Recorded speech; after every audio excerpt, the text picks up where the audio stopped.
വർഷങ്ങളോളം കഠിനാധ്വാനം ചെയ്ത് നമ്മൾ വാർദ്ധക്യകാലത്തേക്ക് കുറച്ച് പണം സ്വരുക്കൂട്ടി വെക്കുന്നു എന്ന് കരുതുക. എന്നിട്ട് വിരമിക്കുന്ന സമയത്ത് ഒരു സർക്കാർ ഉദ്യോഗസ്ഥൻ വന്ന് പറയുകയാണ്, ക്ഷമിക്കണം, നിങ്ങൾക്ക് അർഹതപ്പെട്ട പെൻഷൻ തരാൻ കഴിയില്ല എന്ന്. അതെ, അതും എന്തുകൊണ്ടാണെന്നറിയാമോ? സുപ്രീം കോടതി വിധി അച്ചടിച്ച പുസ്തകത്തിലെ പാരഗ്രാഫ് നമ്പറിൽ ഒരു ചെറിയ വ്യത്യാസമുണ്ടത്രേ. കേൾക്കുമ്പോൾ ഇതൊരു തമാശയായി തോന്നാം, പക്ഷേ തമാശയല്ല. ഇതാണ് ശരിക്കും ഇന്ത്യയിലെ ആയിരക്കണക്കിന് പെൻഷൻകാർ ഇന്ന് അനുഭവിക്കുന്ന യാഥാർത്ഥ്യം. നിയമത്തിലെ ചെറിയ പഴുതുകൾ ഉപയോഗിച്ച് അർഹമായ അവകാശങ്ങൾ എങ്ങനെയാണ് സാധാരണക്കാർക്ക് നിഷേധിക്കപ്പെടുന്നു എന്നതിന്റെ ഏറ്റവും വലിയ ഉദാഹരണമാണിത്. കൃത്യമായി പറഞ്ഞു. അപ്പോൾ ഇന്ന് 2026 ഓഗസ്റ്റ് 17 ഈ വിശദമായ പഠനത്തിലേക്ക് നിങ്ങൾക്ക് സ്വാഗതം. നമ്മുടെ മുന്നിൽ ഇന്ന് കൊൽക്കത്ത ഹൈക്കോടതിയിൽ നിന്നുള്ള ഏറ്റവും പുതിയ കോടതി അപ്ഡേറ്റുകളുണ്ട്. ഒപ്പം EPFOയുടെ ചില തന്ത്രങ്ങൾ വെളിപ്പെടുത്തുന്ന ഒരു സുപ്രധാന വിശകലന രേഖ കൂടിയുണ്ട് നമ്മുടെ കയ്യിൽ. അതെ, അപ്പോൾ 2014 സെപ്റ്റംബർ 1 മുമ്പുള്ള പെൻഷൻകാരുടെ ആ ഉയർന്ന ശമ്പളത്തിന്മേലുള്ള പെൻഷൻ സംബന്ധിച്ച സങ്കീർണമായ നിയമ പോരാട്ടങ്ങളും അതിലെ പിഴവുകളും നമ്മൾ ഇന്ന് പരിശോധിക്കുകയാണ്. ശരി, നമുക്കിതൊന്ന് വിശദമായി പരിശോധിക്കാം. ഒരു സസ്പെൻസ് ത്രില്ലർ പോലെയാണ് ഈ നിയമങ്ങൾ മാറിക്കൊണ്ടിരിക്കുന്നത്. ശരിയാണ്. ഒരു വ്യക്തിയുടെ ജീവിതത്തിലെ ഏറ്റവും വലിയ സാമ്പത്തിക സുരക്ഷയാണല്ലോ പെൻഷൻ. ഈ രേഖകളിലൂടെ കടന്നു പോകുമ്പോൾ നമ്മൾ മനസ്സിലാക്കേണ്ട പ്രധാന കാര്യം എന്താണെന്ന് വെച്ചാൽ, അതായത് ഈ സാങ്കേതിക പദങ്ങൾ എങ്ങനെ സാധാരണക്കാരെ ബാധിക്കുന്നു എന്നതാണോ? അതെ. ഈ കോടതി വിധികളുടെ സാങ്കേതികത്വവും പിന്നെ ഉദ്യോഗസ്ഥ തലത്തിലെ നൂലാമാലകളും എങ്ങനെയാണ് ഒരു മനുഷ്യന്റെ സാമ്പത്തിക ഭാവിയെ തന്നെ ചോദ്യം ചെയ്യുന്നത് എന്നതാണ്. കോടതികളും സർക്കാർ സംവിധാനങ്ങളും തമ്മിലുള്ള ഈ വടംവലിയിൽ സത്യത്തിൽ കുടുങ്ങിക്കിടക്കുന്നത് തങ്ങളുടെ ജീവിത സമ്പാദ്യം തിരികെ കിട്ടാൻ കാത്തിരിക്കുന്ന സാധാരണക്കാരാണ്. തീർച്ചയായും. അതുകൊണ്ട് നമുക്ക് ഇന്നത്തെ ഏറ്റവും പുതിയ വാർത്തയിൽ നിന്ന് തന്നെ തുടങ്ങാം. ഇന്ന് കൊൽക്കത്ത ഹൈക്കോടതിയുടെ ഡിവിഷൻ ബെഞ്ചിൽ വളരെ നിർണായകമായ ഒരു വാദം നടന്നു. ഇത് നമ്മൾ നേരത്തെ പറഞ്ഞ 2014 മുമ്പുള്ള പെൻഷൻകാരുടെ കാര്യത്തിലാണ്. സിംഗിൾ ബെഞ്ചിന്റെ വിധിയിൽ യാതൊരു കാരണവശാലും ഇടപെടേണ്ടതില്ല എന്നാണ് ഡിവിഷൻ ബെഞ്ച് ഇന്ന് തീരുമാനിച്ചിരിക്കുന്നത്. ആ വിധി അതുപോലെ തന്നെ നടപ്പിലാക്കണം. അതെ, ഇതിൽ വളരെ കർശനമായ ചില സമയപരിധികളും കോടതി മുന്നോട്ട് വയ്ക്കുന്നുണ്ട്. വെറും 10 ദിവസത്തിനകം EPFO DL നൽകണം. അതുപോലെ 4 ആഴ്ചയ്ക്കുള്ളിൽ ഈ ഉയർന്ന ശമ്പളത്തിന്മേലുള്ള പെൻഷനും കുടിശ്ശികയും നൽകണം. അതായത് അരിയേഴ്സും കൂടി നൽകണം. അതെ, ഇവിടെ ഈ DL എന്ന് പറയുന്നത് ഒരു ഡിമാൻഡ് ലെറ്റർ ആണെന്ന് നമുക്കറിയാമല്ലോ. വർഷങ്ങളായി കാത്തിരുന്ന ഒരു ഓർഡറിന് കൃത്യമായ ഡെലിവറി തീയതി, അതായത് ഈ 4 ആഴ്ച ലഭിച്ചതുപോലെയാണിത്. പക്ഷേ ഈ ഡിമാൻഡ് ലെറ്റർ പ്രായോഗികമായി എന്തുകൊണ്ടാണ് ഇത്ര വലിയ വിഷയമാകുന്നത്? ഇത് തയ്യാറാക്കാൻ ഇത്രയും ബുദ്ധിമുട്ടുണ്ടോ ശരിക്കും? ഒറ്റ നോട്ടത്തിൽ നോക്കുമ്പോൾ അതൊരു സാധാരണ കത്ത് മാത്രമാണെന്ന് തോന്നും. എന്നാൽ സാങ്കേതികമായി ഈ ഡിമാൻഡ് ലെറ്റർ തയ്യാറാക്കുക എന്നത് കുറച്ച് സങ്കീർണമായ ഒരു പ്രക്രിയയാണ്. എങ്ങനെയാണ് അത് സങ്കീർണമാകുന്നത്? അതായത് ഈ ഉയർന്ന ശമ്പളത്തിന്മേലുള്ള പെൻഷൻ എന്ന് പറയുമ്പോൾ പെൻഷൻകാർ അവരുടെ പഴയ പ്രൊവിഡന്റ് ഫണ്ടിൽ നിന്ന് ഒരു നിശ്ചിത തുക പെൻഷൻ ഫണ്ടിലേക്ക് മാറ്റേണ്ടതുണ്ട്. 1995 മുതൽ, അല്ലെങ്കിൽ അവർ ജോലിയിൽ പ്രവേശിച്ച കാലം മുതൽ അവർ വാങ്ങിയ യഥാർത്ഥ ശമ്പളത്തിന്റെ 8.33% കണക്കാക്കണം. ഓ, അപ്പോ വർഷങ്ങളോളമുള്ള കണക്കുകൾ എടുക്കണം. അതെ, അതിൽ നിന്ന് അവർ നേരത്തെ പെൻഷൻ ഫണ്ടിലേക്ക് അടച്ച തുക കുറയ്ക്കുകയും വേണം. ബാക്കി വരുന്ന തുകയ്ക്ക് ഇത്രയും കാലത്തെ പലിശ കൂടി കണക്കാക്കി ആകെ എത്ര രൂപ EPFOയ്ക്ക് തിരികെ അടയ്ക്കണം എന്ന് വ്യക്തമാക്കുന്ന ഔദ്യോഗിക രേഖയാണ് ഈ ഡിമാൻഡ് ലെറ്റർ. അപ്പോൾ ഈ കണക്കുകൂട്ടലുകൾ വളരെ സങ്കീർണമാണെന്ന് പറഞ്ഞുകൊണ്ടാണോ EPFO കാലങ്ങളായി ഇത് വൈകിപ്പിക്കുന്നത്?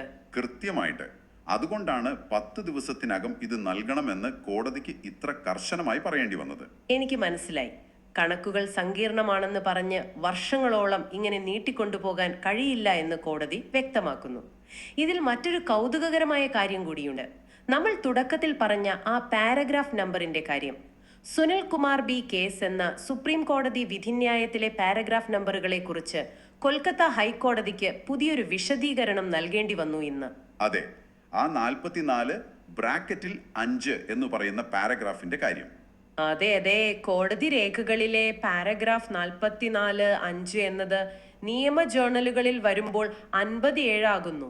ഇത് രണ്ടും ഒന്ന് തന്നെയാണെന്ന് കോടതിക്ക് വിധിയിൽ എടുത്തു പറയേണ്ടി വന്നു. എനിക്കിത് ശരിക്കും മനസ്സിലാകുന്നില്ല. എന്തുകൊണ്ടാണ് ഈ കോടതി ജേർണലുകളിൽ പാരഗ്രാഫ് നമ്പറുകളിലെ ചെറിയ വ്യത്യാസങ്ങൾ ഇത്ര വലിയ ചർച്ചയാകുന്നത്? നിയമപരമായി ഇത് കേൾവിക്കാരെ സംബന്ധിച്ച് എന്തു മാറ്റമാണ് ഉണ്ടാക്കുന്നത്? ഇത് തീർച്ചയായും ഒരു അറിവില്ലായ്മയല്ല കേട്ടോ, മറിച്ച് നിയമപരമായ രേഖകളിൽ ഓരോ വരിയും എങ്ങനെ വ്യാഖ്യാനിക്കപ്പെടുന്നു എന്നതിന്റെ പ്രശ്നമാണ്.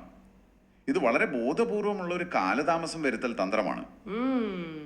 സുപ്രീം കോടതി ഒരു വിധി പുറപ്പെടുവിക്കുമ്പോൾ അത് ഔദ്യോഗിക വെബ്സൈറ്റിൽ അപ്ലോഡ് ചെയ്യും. അതിൽ പാരഗ്രാഫുകൾക്ക് ഒരു പ്രത്യേക നമ്പറിംഗ് ആയിരിക്കും. ശരി. എന്നാൽ ഇന്ത്യയിലെ അഭിഭാഷകരും ജഡ്ജിമാരും സാധാരണയായി റെഫർ ചെയ്യുന്നത് ഈ സുപ്രീം കോടതി കേസുകൾ, അതായത് SEC പോലുള്ള ഔദ്യോഗിക നിയമ ജേർണലുകളാണ്. അവർ ഈ വിധി പ്രസിദ്ധീകരിക്കുമ്പോൾ വായനക്കാരുടെ എളുപ്പത്തിനായി വിധിന്യായത്തിന്റെ തുടക്കത്തിൽ ഒരു ചെറിയ സംഗ്രഹം ചേർക്കും. ഹെഡ് നോട്ട് എന്ന് പറയുന്ന സാധനമല്ലേ? അതെ, ഹെഡ് നോട്ട്. ഇത് കാരണം സ്വാഭാവികമായും താഴോട്ടുള്ള പാരഗ്രാഫ് നമ്പറുകൾ മാറും. അതാണ് ഈ 44(5) എന്നത് 57 മാറിയത്. നിയമരംഗത്തുള്ള എല്ലാവർക്കും അറിയാവുന്ന ഒരു കാര്യമാണിത്. എന്നിട്ടും ഈ ഉദ്യോഗസ്ഥർ ഇത് സമ്മതിച്ചു കൊടുക്കുന്നില്ല എന്നാണോ? അതെ, പെൻഷൻകാരുടെ കുടിശ്ശിക ലഭിക്കുന്നതിൽ ഇതുണ്ടാക്കുന്ന പ്രായോഗിക മാറ്റം വളരെ വലുതാണ്. പെൻഷൻ ഫയലുകൾ കൈകാര്യം ചെയ്യുന്ന ഒരു ഉദ്യോഗസ്ഥൻ ഈ ചെറിയ വ്യത്യാസം ചൂണ്ടിക്കാട്ടി പറയുകയാണ്, നിങ്ങൾ അപേക്ഷയിൽ പറഞ്ഞിരിക്കുന്ന പാരഗ്രാഫ് നമ്പറും എൻ്റെ മുന്നിലുള്ള പുസ്തകത്തിലെ പാരഗ്രാഫ് നമ്പറും തമ്മിൽ വ്യത്യാസമുണ്ട്, അതുകൊണ്ട് ഈ ഫയൽ പാസ്സാക്കാൻ കഴിയില്ല എന്ന്. ഇത് അവിശ്വസനീയമാണ്. ലക്ഷക്കണക്കിന് രൂപയുടെ കുടിശ്ശിക നൽകേണ്ട ഒരു കേസിൽ അർഹതപ്പെട്ടവർക്ക് പണം കൊടുക്കാതിരിക്കാൻ ഉദ്യോഗസ്ഥർ കണ്ടുപിടിക്കുന്ന ന്യായങ്ങൾ നോക്കൂ. അവിടെയാണ് നമ്മൾ ഇതിൻ്റെ ശരിക്കുമുള്ള സാമ്പത്തിക വശം ചിന്തിക്കേണ്ടത്. EPFIOയെ സംബന്ധിച്ചിടത്തോളം ഉയർന്ന ശമ്പളത്തിന്മേലുള്ള പെൻഷൻ നൽകുക എന്നത് കോടിക്കണക്കിന് രൂപയുടെ സാമ്പത്തിക ബാധ്യതയാണ് ഉണ്ടാക്കുന്നത്. ഈ ഫണ്ടുകൾ ഇപ്പോൾ EPFIOയുടെ അക്കൗണ്ടിലാണുള്ളത്. അതിൽ നിന്ന് അവർക്ക് വലിയ പലിശയും ലഭിക്കുന്നുണ്ടാകുമല്ലോ. തീർച്ചയായും. അതുകൊണ്ട് തന്നെ പെൻഷൻ വിതരണം ഓരോ മാസം വൈകിപ്പിക്കുമ്പോഴും സാമ്പത്തികമായി നേട്ടമുണ്ടാകുന്നത് ആർക്കാണെന്ന് വ്യക്തമാണല്ലോ. കൊൽക്കത്ത ഹൈക്കോടതി ഈ സാങ്കേതിക തടസ്സങ്ങളെല്ലാം നീക്കിക്കൊണ്ട് കൃത്യമായി 4 ആഴ്ച സമയം നൽകിയത് ഈ തന്ത്രങ്ങൾക്ക് വലിയൊരു തിരിച്ചടിയാണ്. അപ്പോൾ ഇവിടെയാണ് കാര്യങ്ങൾ കൂടുതൽ രസകരമാകുന്നത്. കോടതി 4 ആഴ്ചയ്ക്കുള്ളിൽ പണം നൽകാൻ കർശനമായി പറയുന്നു. പാരഗ്രാഫ് നമ്പറുകളിലെ ആ സംശയങ്ങളും നീക്കി. ഇനിയിപ്പോൾ EPFOക്ക് വേഗം പെൻഷൻ കൊടുക്കാമല്ലോ എന്ന് നമ്മൾ സ്വാഭാവികമായും ചിന്തിക്കും. പക്ഷേ അവിടെയാണ് അടുത്ത പ്രശ്നം വരുന്നത്. അതെ, നമ്മൾ രണ്ടാമത്തെ രേഖയിലേക്ക് കടക്കുന്നത് ഇവിടെ വെച്ചാണ്. കൊൽക്കത്ത ഹൈക്കോടതിയിലെ ഈ വിജയത്തിന്റെ യഥാർത്ഥ വില മനസ്സിലാക്കണമെങ്കിൽ മറുഭാഗത്ത് EPFO പെൻഷൻ നിഷേധിക്കാൻ ഉപയോഗിക്കുന്ന തന്ത്രങ്ങൾ എന്താണെന്ന് നമ്മൾ അറിയണം. കോടതി വിധികളെ EPFO എങ്ങനെയാണ് തങ്ങൾക്ക് അനുകൂലമായി വളച്ചൊടിക്കുന്നത് എന്ന് ഈ വിശകലന രേഖ കൃത്യമായി കാണിച്ചു തരുന്നുണ്ട്. ശരിയാണ്. ഈ സുനിൽ കുമാർ B വിധിയിൽ സുപ്രീം കോടതി ആർട്ടിക്കിൾ 142 ഉപയോഗിച്ച് ചില പ്രത്യേക നിർദ്ദേശങ്ങൾ നൽകിയിട്ടുണ്ട്. പാരഗ്രാഫ് 44(4) പ്രകാരമുള്ള നിർദ്ദേശങ്ങൾ. എന്നാൽ EPFO കോടതിയിൽ വാദിക്കുന്നത് ഈ ആനുകൂല്യങ്ങൾ എല്ലാവർക്കും ഉള്ളതല്ല എന്നാണ്.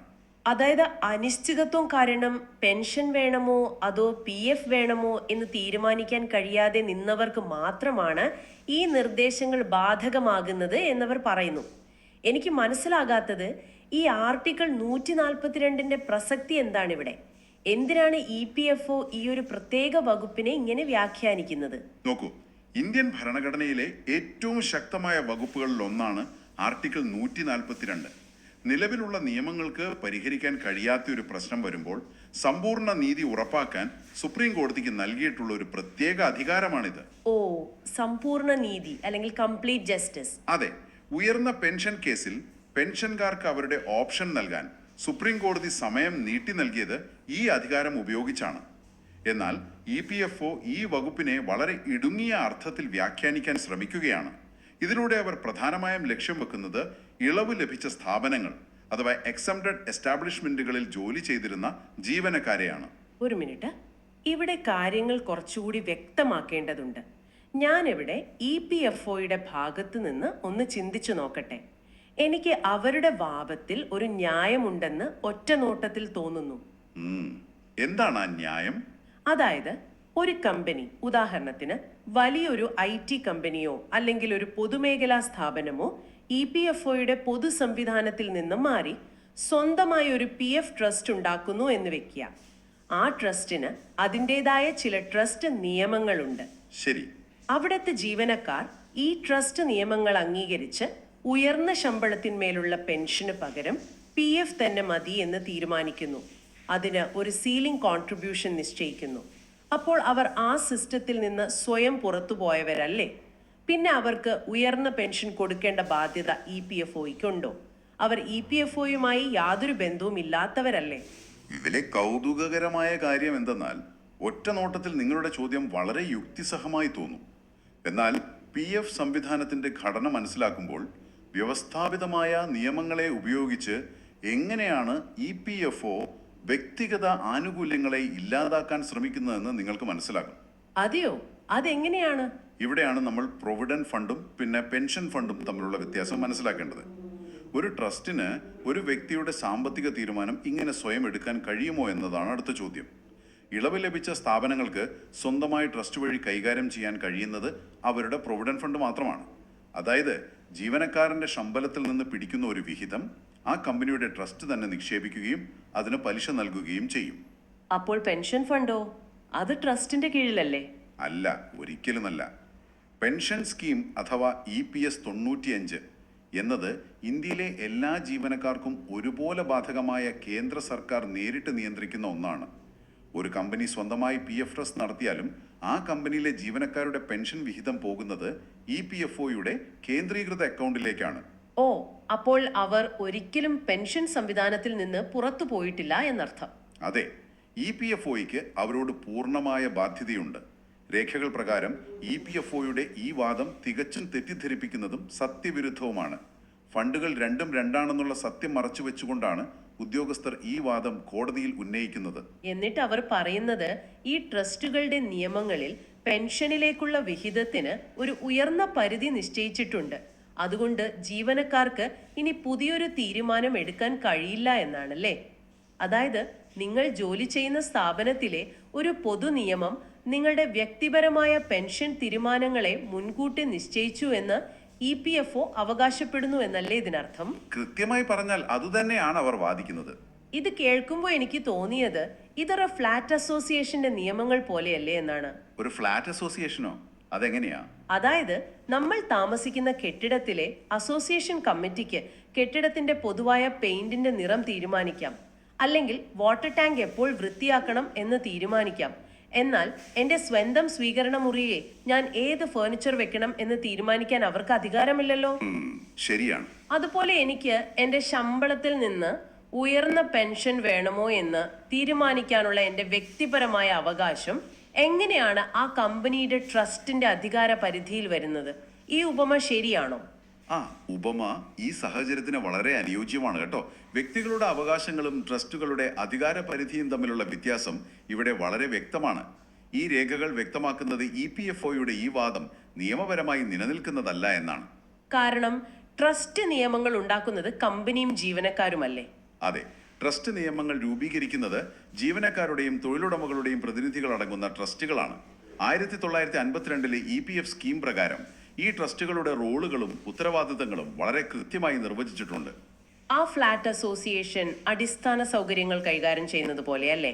അതെ, അതുപോലെ PF തുക സുരക്ഷിതമായി നിക്ഷേപിക്കുക, പിന്നെ കൃത്യമായി പലിശ നൽകുക എന്നിവ മാത്രമാണ് ട്രസ്റ്റികളുടെ ചുമതല. ഏറ്റവും പ്രധാനപ്പെട്ട കാര്യം, ഉയർന്ന ശമ്പളത്തിന്മേലുള്ള PF വേണമോ അതോ പെൻഷൻ വേണമോ എന്ന് ഒരു ജീവനക്കാരനെ അല്ലെങ്കിൽ പെൻഷൻകാരന് വേണ്ടി തീരുമാനമെടുക്കാൻ ഈ ട്രസ്റ്റുകൾക്ക് യാതൊരു അധികാരവുമില്ല എന്നതാണ്. ഇത് വളരെ ഗുരുതരമായ ഒരു വിഷയമാണ്. നിയമപരമായി യാതൊരു അധികാരവുമില്ലാത്ത ഒരു ട്രസ്റ്റ് നിയമത്തിന്റെ പേര് പറഞ്ഞ് ഇന്ത്യയിലെ പരമോന്നത നീതിപീഠത്തിന്റെ ഉത്തരവുകളെ പോലും മറികടക്കാൻ ഒരു സർക്കാർ സ്ഥാപനം ശ്രമിക്കുകയാണ്. ഇവിടെ ട്രസ്റ്റുകൾ വ്യക്തികളുടെ ചോയ്സ് മുൻകൂട്ടി എടുത്തു എന്ന് വാദിക്കുന്നത് തികച്ചും അസംബന്ധമാണ്. കാരണം നിയമം വ്യക്തികൾക്ക് നൽകുന്ന ചോയ്സുകൾ ഇല്ലാതാക്കാൻ ഒരു കമ്പനിക്കും കഴിയില്ല. കൃത്യമായി പറഞ്ഞു. നിയമം വ്യക്തികൾക്ക് നൽകുന്ന ചോയ്സുകൾ എങ്ങനെയാണ് ഉദ്യോഗസ്ഥ തലത്തിൽ നിഷേധിക്കപ്പെടുന്നത് എന്ന് നോക്കൂ. ഈ ആർട്ടിക്കിൾ 142 പ്രകാരമുള്ള ഇളവുകൾ EPFO ഇടുങ്ങിയ രീതിയിൽ വ്യാഖ്യാനിക്കാൻ ശ്രമിക്കുന്നത് ഈ വിഭാഗം ജീവനക്കാരെ ഉയർന്ന പെൻഷൻ പദ്ധതിയിൽ നിന്ന് പൂർണ്ണമായും ഒഴിവാക്കാൻ വേണ്ടിയാണ്. ഇതിലൂടെ വൻതുകയുടെ പെൻഷൻ ബാധ്യത ഒഴിവാക്കാമെന്ന് അവർ കണക്കുകൂട്ടുന്നു. എന്നാൽ വ്യക്തിപരമായ പെൻഷൻ തിരഞ്ഞെടുപ്പുകൾ എന്നത് ഭരണപരമായ ട്രസ്റ്റ് നിയമങ്ങൾക്ക് മുകളിലാണെന്ന് നിയമം വളരെ വ്യക്തമാക്കുന്നുണ്ട്. അപ്പോൾ നമ്മൾ ഇന്ന് ഈ ചർച്ച ചെയ്ത രണ്ട് സ്രോതസ്സുകളും കൂട്ടി വായിക്കുമ്പോൾ ഇതിൽ നിന്ന് വളരെ വലിയൊരു ചിത്രം നമുക്ക് ലഭിക്കുന്നുണ്ട്. കൊൽക്കത്ത ഹൈക്കോടതിയിലെ ഈ 4 ആഴ്ചയ്ക്കുള്ളിൽ കുടിശ്ശിക നൽകണമെന്ന കർശന നിർദ്ദേശവും പിന്നെ EPFOയുടെ വാദങ്ങളിലെ നിയമപരമായ പിഴവുകളും തമ്മിൽ ബന്ധിപ്പിക്കാൻ കഴിയുന്നുണ്ട്. അതെ, ഉദ്യോഗസ്ഥരുടെ സങ്കീർണമായ നിയമവ്യാഖ്യാനങ്ങൾക്കെതിരെ വ്യക്തികളുടെ അവകാശങ്ങൾ എങ്ങനെ കോടതികൾ സംരക്ഷിക്കുന്നു എന്നത് ഇതിൽ നിന്ന് വ്യക്തമാണ്. തീർച്ചയായും. കേൾവിക്കാരനായ നിങ്ങളോടൊരു കാര്യം പറയട്ടെ. നിങ്ങൾ ഒരു പക്ഷേ ഒരു പെൻഷൻകാരനായിരിക്കില്ല. ചിലപ്പോൾ നിങ്ങളിപ്പോൾ ജോലിയിൽ പ്രവേശിച്ചതേ ഉണ്ടാകൂ. എങ്കിലും ഈ വിഷയം നിങ്ങളെ സംബന്ധിച്ചും വളരെ പ്രധാനപ്പെട്ടതാണ്.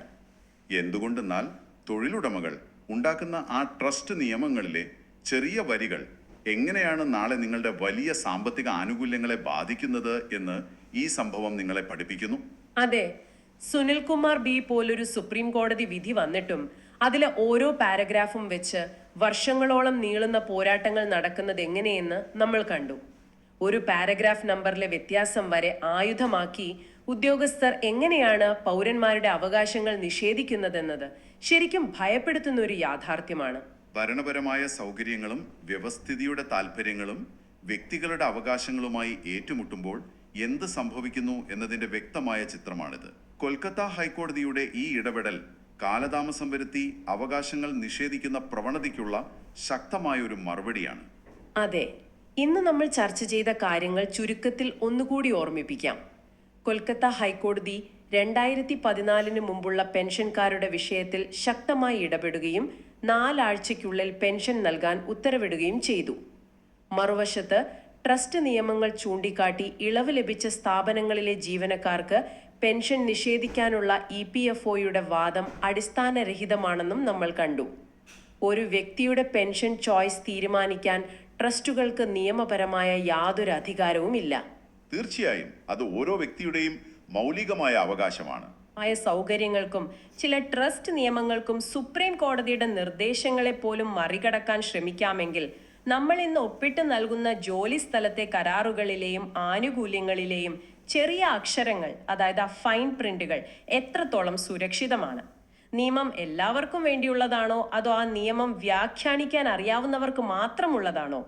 ഈ ഒരു ചിന്ത നിങ്ങൾക്ക് വിട്ടു നൽകിക്കൊണ്ട് ഇന്നത്തെ ഈ ഡീപ്പ് ഡൈവ് നമ്മൾ ഇവിടെ അവസാനിപ്പിക്കുകയാണ്. നമ്മൾ സംസാരിച്ച കാര്യങ്ങൾ നിങ്ങൾക്ക് ഉപകാരപ്രദമായി എന്ന് കരുതുന്നു. വീണ്ടും കാണാം.